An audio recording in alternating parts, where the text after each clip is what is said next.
नमस्कार मेरे प्यारे साथियों, हम सबके जहन में ये सवाल एक न एक बार जरूर आया होगा कि आखिरकार पृथ्वी पर इतना पानी आया कैसे। पृथ्वी पर हमेशा से तो इतना पानी नहीं था, ये पानी कब और कैसे आया, आज की वीडियो में यही बताएंगे। और आपको वीडियो के लास्ट में ये भी दिखाएंगे कि बिना पानी की पृथ्वी कैसी दिखती थी। तो वीडियो में जुड़े रहना, आपके लिए एक सरप्राइज भी है, और वो है अगर नदियों का पानी समुद्र में जाके मिलता है तो समुद्र का पानी कहाँ जाके मिलता है। क्या आपने ये बात कभी सोची है? अगर नहीं तो इसका जवाब भी देंगे। तो चलिए वीडियो पर आते हैं। समुद्र का नाम सुनकर हमारे दिमाग में विशालकाय नदी दिखाई देने लगती है। समुद्र को हम हिंदी में सागर, सिंधु जैसे कई नामों से जानते हैं। कहते हैं कि ब्रह्मांड में धरती धूल के कण के भी बराबर नहीं है। धरती के 70% हिस्से में जल है, तो वहीं 20 से 25% हिस्से में मानव जीवन, और बाकी के हिस्से में रेगिस्तान, पहाड़ियाँ और जंगल है। धरती पर इतना बड़ा समुद्र है कि इंसान अभी तक संपूर्ण समुद्र नहीं देख पाया है। समुद्र का पानी खारा होता है, जिसके चलते यह पानी पीने लायक नहीं होता। हालांकि कुछ समुद्रों का पानी मीठा भी होता है, लेकिन यह भी पानी पीने लायक नहीं होता। यह दुनिया भर के रिसर्चर्सों के लिए एक इंटरेस्टिंग सब्जेक्ट है। खैर, अब तक इस पर कई सारे अध्ययन भी हुए हैं और शोधकर्ताओं ने अलग अलग तर्क भी दिए हैं। इसी तरह कुछ शोधकर्ताओं का कहना है कि करीब 4.5 अरब यानी 450 करोड़ साल पहले धूल और गैस मिश्रित बादलों से हमारी दुनिया में पानी आया। कुछ वैज्ञानिकों का कहना है कि शुरुआत में धरती सूखी थी और लंबे समय बाद महासागर हुए। एक मान्यता यह रही है कि जल अलौकिक स्रोतों से आते हैं, जैसे जब धरती पर बर्फ या पानी की बारिश होती है। तब ब्रिटिश वैज्ञानिकों के एक समूह ने ही तर्क दिया कि अंतरिक्ष ने ही 33 करोड़ 25 लाख क्यूबिक मील पानी हमारी धरती को दिया है, जो हमारी पृथ्वी को कवर करता है। वैज्ञानिकों का यह research paper nature astronomy journal में प्रकाशित हुआ है। हालांकि प्रत्येक सागर के जन्म की कहानी अलग अलग है। पृथ्वी के नीचे की टेक्टोनिक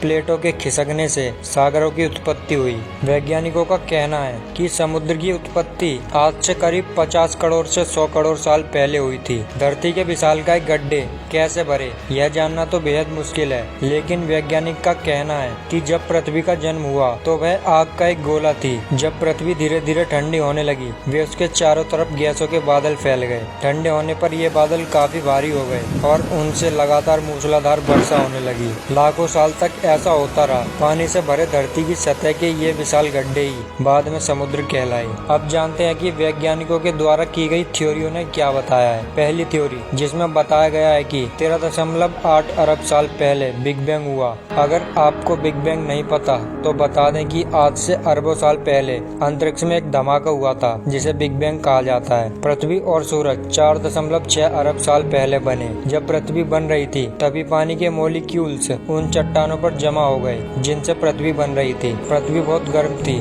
सतह सूख गई थी। जो भी पानी बचा वो पृथ्वी में ही रह गया। बाद में ये पानी अंदर की गर्मी से भाप बनकर ऊपर को निकला। तब तक पृथ्वी का वायुमंडल तैयार हो चुका था। इस वायुमंडल में बादल बले और घनन घनन गिराए बदरा, घने घनघोर कारे छाए बदरा, धमक धमक गूंजे बदरा के ढाके, चमक चमक देखो बिजुरिया चमके, मन धड़काए बदरा। मतलब कि बादलों से पानी बरसा और वो धरती पर आ गया। दूसरी थ्योरी कहती है कि धरती पर पानी उल्का पिंड लेकर आए। उनका कहना है कि गर्मी केवल सूरज के पास वाले प्लैनेट्स में थी। सूरज से दूर वाली चट्टानें, एस्ट्रॉइड और कॉमेट्स ठंडी थी। यहाँ पानी इकट्ठा बचा रहा। बाद में एस्ट्रॉइड और कॉमेट्स आकर धरती से टकराए और साथ में पानी लेकर आए। एक थ्योरी कहती है कि धरती से डायनासोर खत्म होने का कारण भी एक एस्ट्रॉइड का टकराना ही था। साइंस के सर्किल में दूसरी थ्योरी ज्यादा स्वीकार की जाती है। ज्यादातर साइंटिस्ट ये मानते हैं कि दोनों तरीके से पानी धरती पर आया, लेकिन ज्यादा पानी बाहर से ही आया है। अब जानते हैं कि समुद्र कहाँ से शुरू होता है और कहाँ खत्म होता है। सबसे पहले तो समुद्र कहाँ से शुरू होता है यह जानना तो मुश्किल है, लेकिन हाँ, समुद्र कई देशों के बीचों बीच बसा हुआ है। अगर हम भारत की बात करें तो समुद्र किसी देश के शहर के छोर से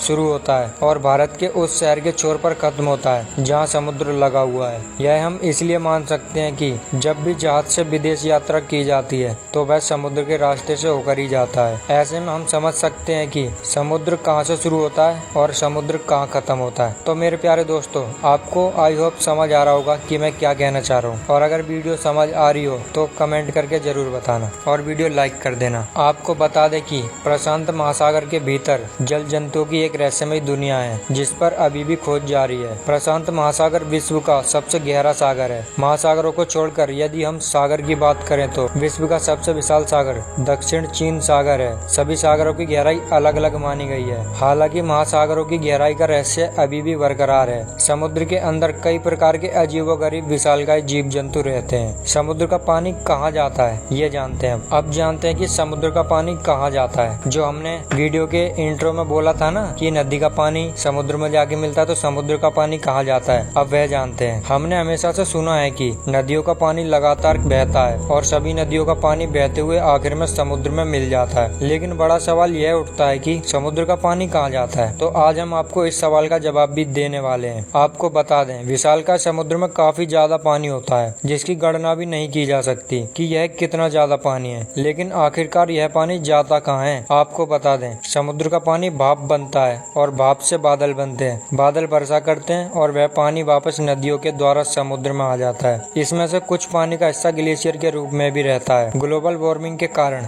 ग्लेशियर पिघल रहे हैं, इसलिए समुद्र भी बढ़ रहे हैं। तो दोस्तों, आज की वीडियो यहीं तक थी। अगर आपको थोड़ा सा भी लगा हो कि मैंने आपको एक अलग जानकारी दी है तो वीडियो लाइक कर देना, चैनल सब्सक्राइब कर देना और बेल आइकन दबा देना, जिससे आपको वीडियो का नोटिफिकेशन सबसे पहले मिल जाए। और दोस्तों, कमेंट करके जरूर बताना कि मेरी वीडियो में क्या कमी थी। तो मिलते हैं अपनी अगली वीडियो में, जब तक के लिए जय हिंद।